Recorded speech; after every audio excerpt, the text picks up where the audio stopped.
Hey everybody, Ben Frederickson here alongside Jeff Gordon for another virtual edition of Inside Pitch here at the St. Louis Post-Dispatch. And Gordo, there are about 50 games roughly left for the Cardinals, depending on when folks are listening to this. They're through the trade deadline. I think we both think they made responsible moves in trading off their pending free agents. They had to try to get something in return. They bulked up the depth of that prospect pitching that had really gone flat on them.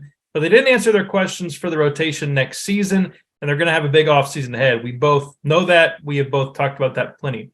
What I'm asking you today is give me reasons to tune into this team in the last 50-some games. What are you going to be watching for? It's such a rare spot for the Cardinals to be in here where they're ultimately playing, in terms of postseason contention, meaningless games. But we know there are no truly meaningless games in baseball. Guys are trying to get careers, numbers that can help them get their next contracts. They're trying to maybe grab hold of a spot or build their trade value if they're not a part of the long-term plans. What do you make of what the Cardinals will be looking at the rest of these 50 games or so, and what these guys have a chance to do who maybe are in line to get a bigger opportunity? Yeah, it's like two tracks going on here. One is guys are auditioning, trying to earn a role here. Guys who have been established but aren't quite core guys are also trying to build, for the organization standpoint, from their standpoint, trade stock. So you're watching as a fan, like as a GM, which of these guys on this team would I want to trade controllable pitching for? Tommy Edman's a good example because, gosh, they've got so many middle infielders and outfielders and utility guys that how many of these types of players can you have? They seem committed to Brendan Donovan. He's out for the rest of the year. Now Tommy Edman's going to get to play a lot. Is he a switch hitter? Is he going to continue to hit more on the right side against certain types of pitching? You want to see where is Tommy Edman, and is he a guy you trade, or is he a core player? Another guy, a center fielder. Yeah, well, you just don't know, right? And so, like at the end of the Dylan Carlson, can he hit now? Ali Marmol says, hey, look, it may be the offseason before he can fix his left side swing. If he doesn't fix his left side swing, his stock is low. What do you do with him, Ben Fred? So can he learn how to be a legit switch hitter after all these years of being a mediocre left side hitter? So those are just two examples of guys I would look at. Yeah, Tyler O'Neill, right? Of course, he's hitting like a madman since he's back from the injured list. That fits the Tyler O'Neill playbook. The Cardinals are hoping that they can get a better value for Tyler O'Neill after he plays the rest of the season, whether they want to trade him, whether they give him the Paul DeYoung one more year rallying cry. I don't know what they'll do, but ideally, whether you're going to keep him or whether you're going to try to trade him with a higher market, you want to see him play well. So a lot of eyes on Tyler O'Neill as he tries to prove to the Cardinals that it was mostly just the injuries that kept him from being a huge part of this team this year, but also to the rest of the league that, hey, if you're looking to buy a diverse, multi-skilled outfielder, the biggest question mark for him will be health, of course. But if he can stay healthy the rest of the season, maybe some teams start to move that down their list of concerns and see the talent that he could perhaps bring. And could he be used in a deal that maybe nets you some starting pitching?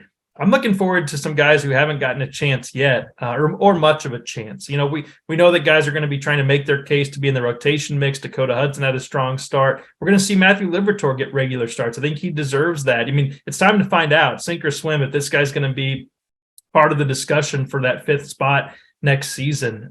If he's in a discussion for higher than that, then the Cardinals rotation might not be very good. But these guys need a chance to play and show what they can do and where they slot entering spring training. A guy like Mason Wynn, who maybe the Cardinals keep him down until that rookie status is preserved for next season, but in a couple of weeks we could be seeing Mason Wynn, and I want to see what he can do. Whatever he gets now helps him for next season when he has a chance to win that shortstop job. And then there's a guy like Luken Baker, Gordo, who you've been following Baker. You've been talking about him. His numbers are off the charts. There's nothing left for him to prove in AAA. I thought it was interesting and also good that we heard John Mozeliak say, yeah, we'd like to try to find him some at-bats in these final 50 games or so, because whether the Cardinals have a place for him or not, you got to think some team might look at those numbers and go, okay, we could use a little more slug in our offense from a DH or first baseman type. Yeah, I mean, Tampa Bay traded a really good first base hitting prospect to get some controllable pitching. I'm not sure that scouts believe that Baker is that guy, although he's putting up crazy numbers. He's an interesting case. And then the situation you've written quite a bit about the catching scenario. I mean, Herrera looked like a different player when he came up this time. He looked like he was MLB ready. Compared to where he was in his previous trial. You've got Wilson Contreras hitting really well right now, but you've got a guy AAA who has had a breakout. So he and Baker joining Baker on a breakout.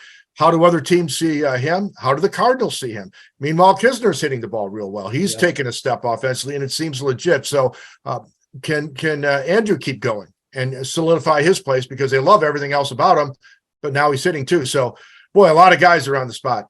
Yeah, we thought the Cardinals might kind of tap into that outfield depth or catching depth, the trade deadline. They decided to wait on that.